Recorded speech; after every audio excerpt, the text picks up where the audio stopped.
Good evening. I'm Gina Roberts, Voter Education Director for the Citizens Clean Elections Commission. As the state's only nonpartisan voter education agency, Clean Elections is proud to sponsor these debates.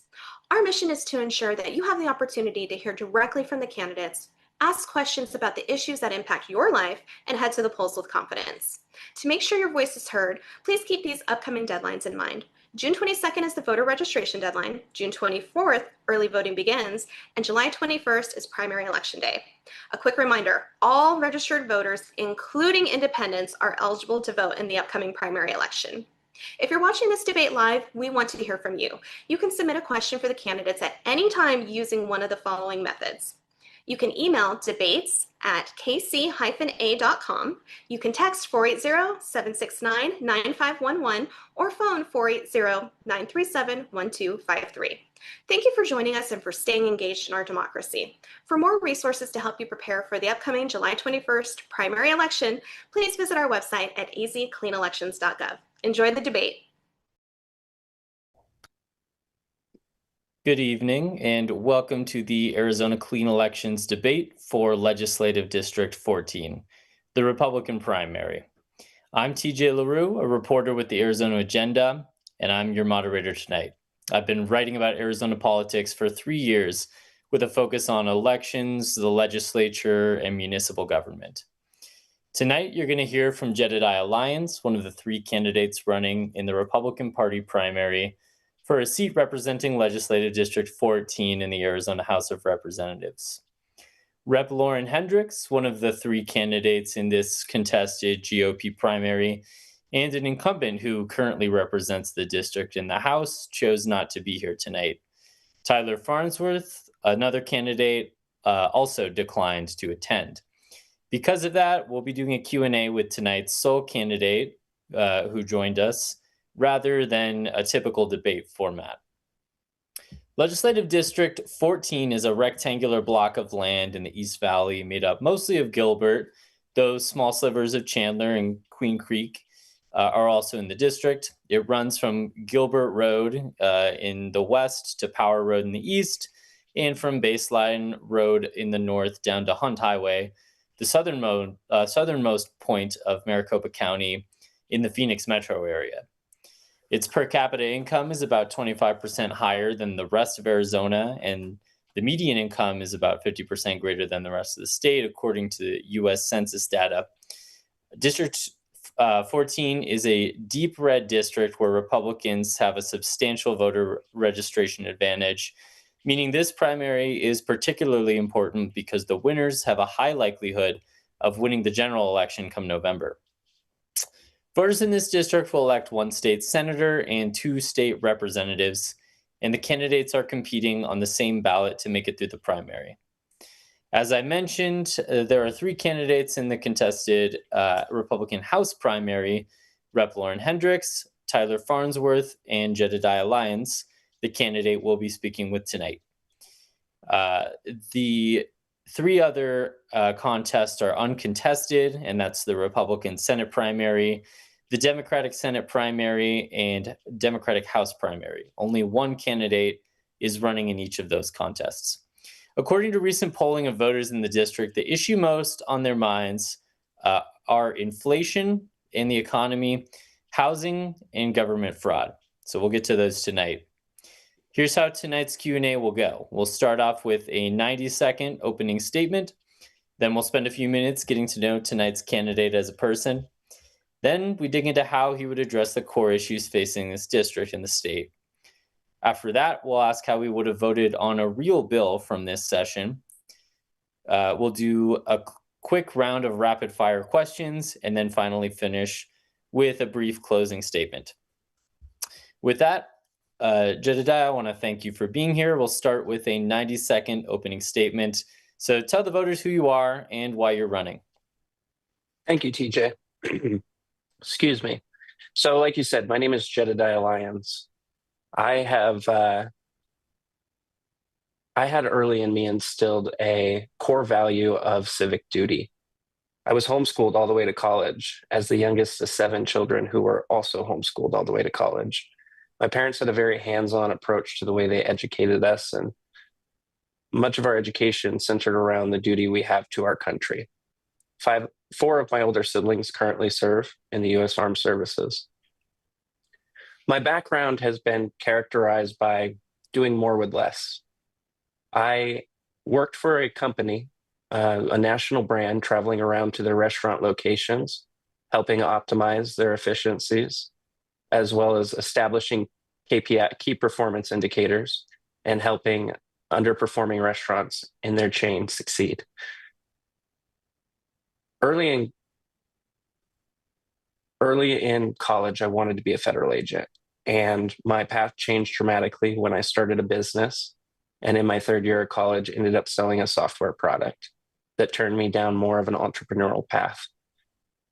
Recently, 3 years ago, my sister and I started a nonprofit together that works with other organizations like pregnancy resource centers, law enforcement, municipalities, and domestic abuse shelters to supply struggling families with resources like car seats, strollers, cribs.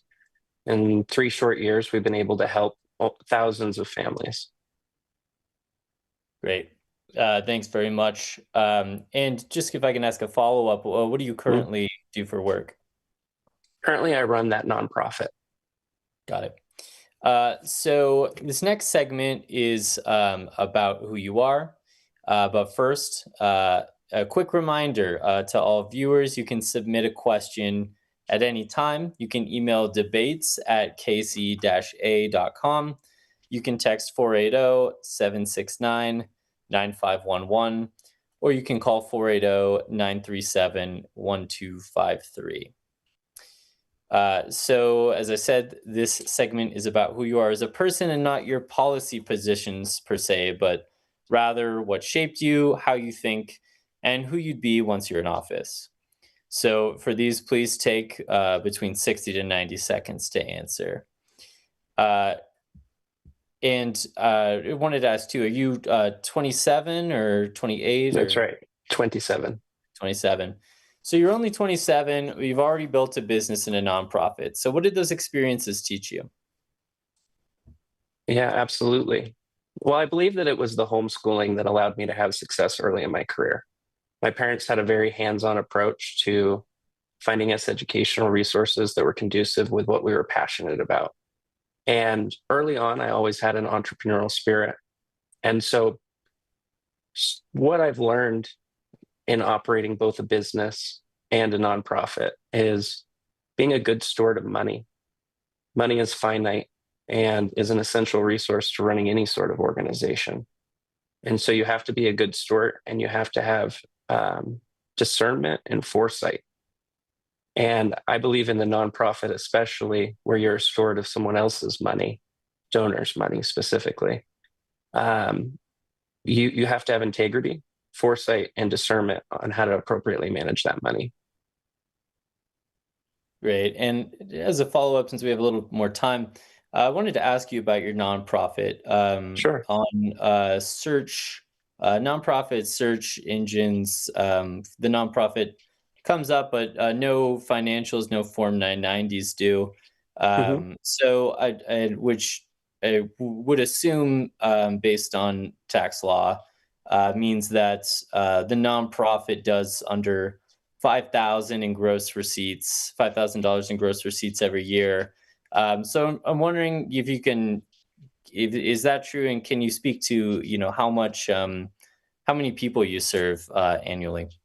Absolutely. So this is our first year raising over $50,000. And so the 990 EZ, or the postcard as it's known, historically has been, for our first 2 years of operation, appropriate for our organization. This will be our first year filling out a comprehensive 990 because we will have raised enough money that it is called for by state law. I see. Next question. I'm sure there are plenty of voters who are interested in why a younger person wants to run for the legislature. So take us inside your decision. Sure. How did this desire to run build up, and what pushed you over the edge? Yeah, I decided that I was interested in pursuing it as an act of community service. In conversations with my peers, it's an incredibly hard economic environment to navigate right now. It's an incredibly expensive economy that we're living in. The cost of living is higher than it was of anyone in our previous generations. So immediate family specifically. So I wanted to get involved and I wanted to do something. I wanted to take a hands-on approach to my future and the future of those in my community as well. Great. Describe a time in the last 2 years when you changed your mind on something political and tell us what changed it. Sure. So it's hard to answer that in a 2-year period because my beliefs have been pretty solid for the last 2 years. I would say that one shift in thought that I have had recently is what it means to be a conservative.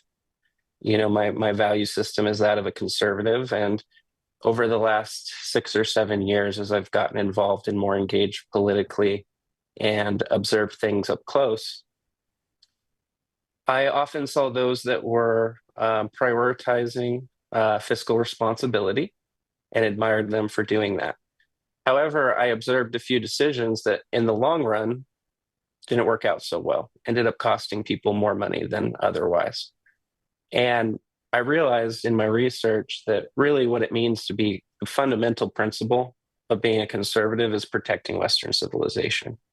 And if we get too laser focused on fiscal responsibility, the way some other conservatives have, you end up making decisions that are penny wise and pound foolish.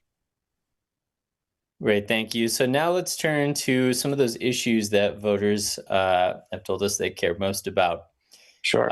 So the first question, as you mentioned, inflation is hitting Arizona families hard. It's at the top of voters' mind in this election, as it has been since about 2022. So what would your approach be to help families and people in your district and across the state who are having a hard time getting by, paying rent, and affording groceries? And with this, please be specific. What would your first acts in the legislature be when it comes to inflation and affordability? Well, I think most immediately there needs to be more comprehensive efforts toward lowering costs for taxpayers. So Andy Biggs is running for governor and has pledged to establish a Doge-like initiative, and that's something that's a priority for me as well too. I would like to begin evaluating the government programs that exist and doing so intimately so that we can begin understanding how we can better leverage the taxpayer resources we are stewards of and find areas that we can lower costs to taxpayers. But beyond that, I believe this applies especially to those at my station of life, is that better efforts need to be made for workforce development and increasing wages. So I don't mean increasing the minimum wage. I mean invigorating the economy to create better paying jobs for people. I believe that should be prioritized, and that should be a countermeasure to inflation.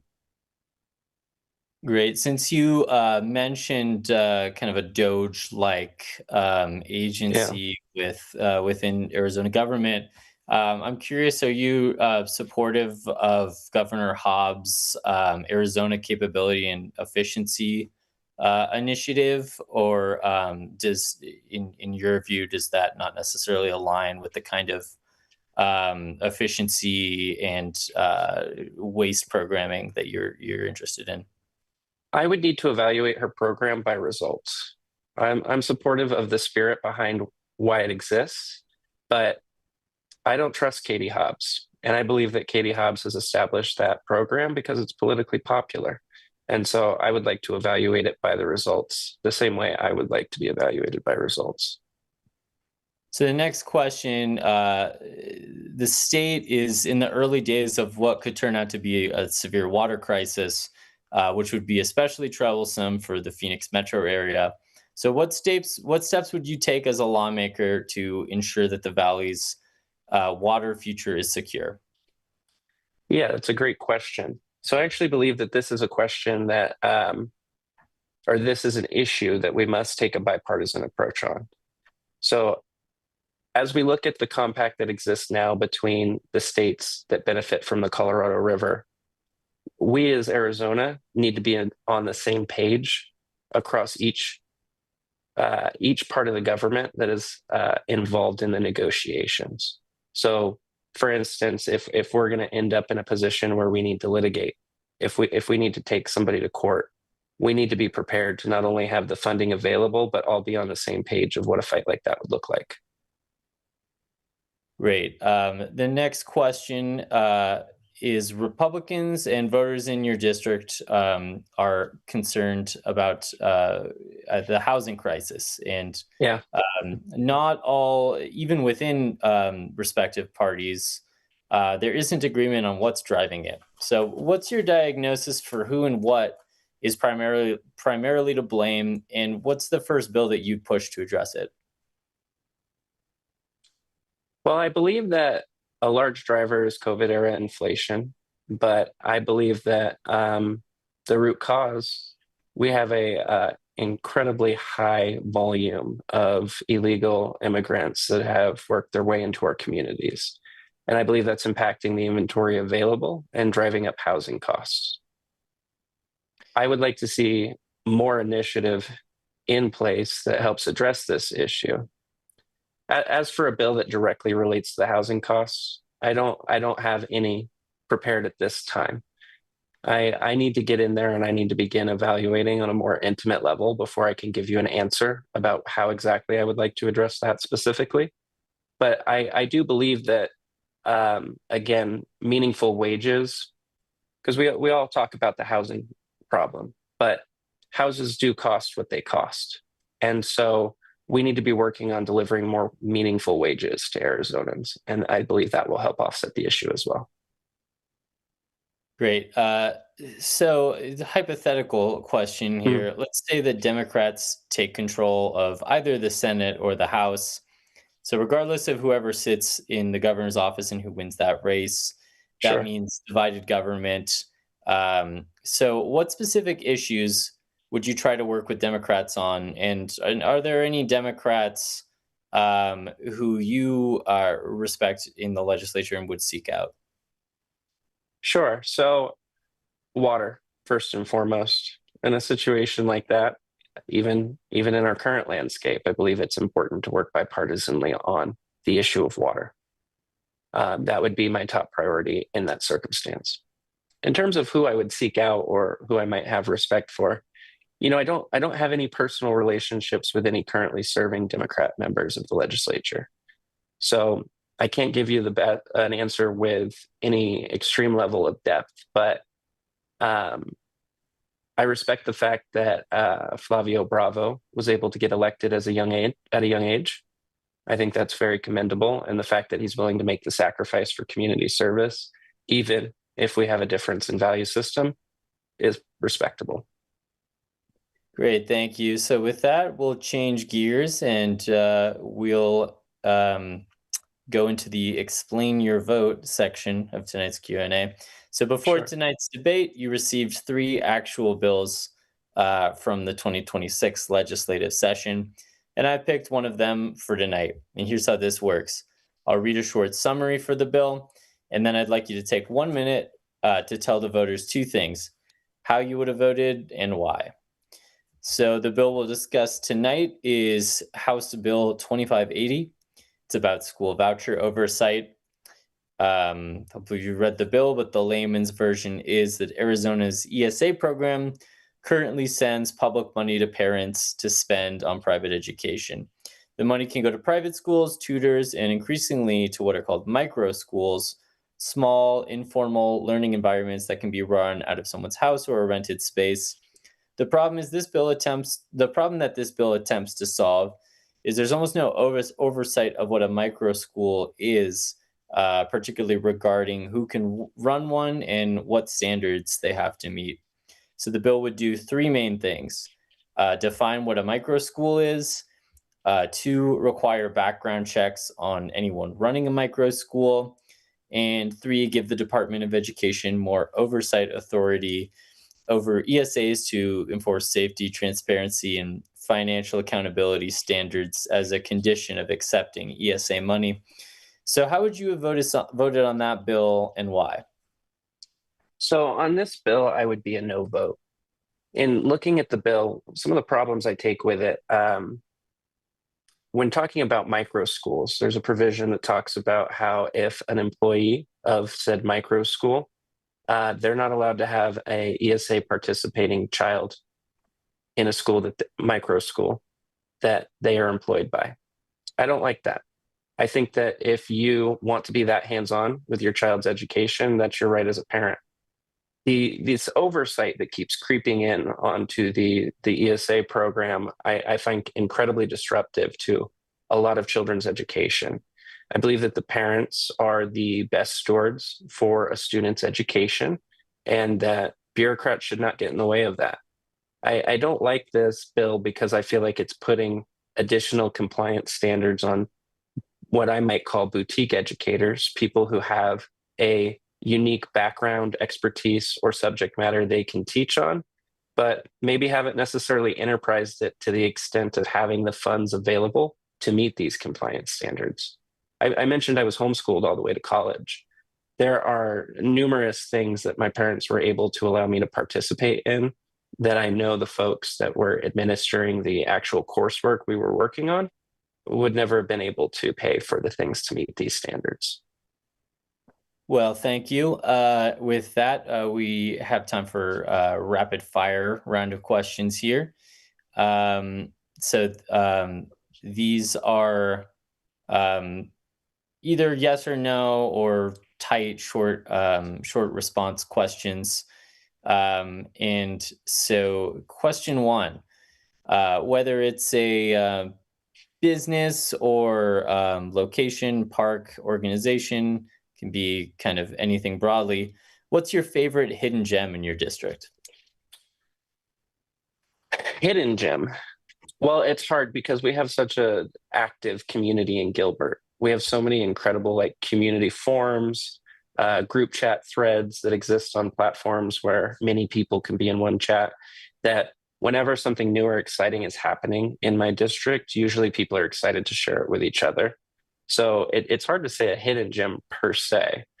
But in the last year or so, my family and I have been really enjoying a local small business that has 2 locations here in the district called LD14. I personally just really I love it, and it's a bar and grill, but with food that I would say is quite good. But really, what makes the experience is their level of customer service. Why it stood out to me is just because we've been working so hard in this campaign, and at the end of long days, we've been going there together as a family. And regardless of who's working, there's many young kids in my family, and so regardless of who's working, it's just awesome to see how accommodating and engaging they are with the family that we bring around there. So I really appreciate the family values being exemplified in their service. So shout out to them. Nice. LD32. All right. Question 2. Should Donald Trump be allowed to serve a 3rd term as president? No. All right. Question 3. In a single sentence, how would you convince voters to elect someone relatively young to the House? Fresh ideas, bold leadership. I think that we're in a rapidly evolving environment. We've seen rapid evolution in, let's say, the technology space as a result of the internet reaching the commercial market, right? To say that speed of evolution has increased tenfold might be an understatement with the advent of AI. It's obscene how fast and rapid things are moving. We need citizen-led government. We need people that are willing to step up and do the community service, that are bold and have fresh ideas they're willing to bring to the table. Since we have a bit of time, I want to ask a follow-up question, actually. Yeah. Being you're a younger person and Sure. we'll see the future of AI develop. What are you concerned about with AI? My most immediate concern, and this might not be as philosophical as an answer as you're looking for, but my most immediate concern is the quality of work product degrading. I saw an instance, I don't remember what state it was in, but where a judge thankfully caught a mistake where an attorney was citing case law that in fact didn't actually exist, but AI mistakenly found a case that this attorney was bold enough to not fact check. So that's the most immediate concern is I just see way too many professionals and students relying on it. AI is not something to be relied upon. AI is a tool that augments your existing skill set and is something to be leveraged. That's my most immediate concern with AI. Got it. Well, back to our rapid fire questions. This is the last Mhm. one. Who inspires you? Oh, wow. Um, I'm an extrovert by nature, so I always love talking with people. So it's a hard question, but because I've met a lot of very incredible people, but my father, hands down, by far, is the biggest inspiration to me. You know, we grew up on a single income, and as I mentioned, there were 7 children that were all homeschooled. So um, the only way that we were afforded that privilege was by an immense level of sacrifice from both my parents. And whereas it wasn't explicitly obvious to me as I was growing up, per se, reflecting on it as an adult, I look back and I see what they were willing to do to ensure a better future for us. And I strive to do that myself. Great. Well, thank you. And that's our last round of questions. So, with that means we've reached our closing statements. So, please take about 90 seconds and make your closing pitch to voters. Sure. I want to thank you guys for hosting this. This has been a great opportunity to kind of give you an idea about my thought process and system of values. So, one thing I didn't get to mention in my opening statement is that most recently I worked for a US congressman as a special advisor, where I managed his law enforcement and emergency management portfolio. I've had the opportunity to get very close with a lot of law enforcement stakeholders around the state. And there's a lot of pressing issues I would like to address, like our fentanyl crisis, like the flood of illegals into our state that I had mentioned previously, and recruitment across police departments statewide. Um, I believe that I'm the best candidate for this job because I bring to the table legislative experience, private sector experience from both being an entrepreneur and running a business, employing people, firing people, managing budgets, as well as nonprofit experience. So um, I believe that I'm the best candidate for this job, and I would like to be accessible to anybody who'd like to learn more. So please feel free to go to jedlyons.com if you're interested in getting in touch with me to further flesh out any ideas you may want to know more about. Otherwise, thank you guys. All right. Well, thank you as well, Jed. That concludes tonight's Q&A with Republican primary candidate Jed Lyons, who's running for the State House in Legislative District 14. Thanks for being here. To our voters, thanks for tuning in and informing yourselves ahead of the July 21st primary. And for official voter information, you can visit azcleanelections.gov. Thanks, everybody, and have a great night.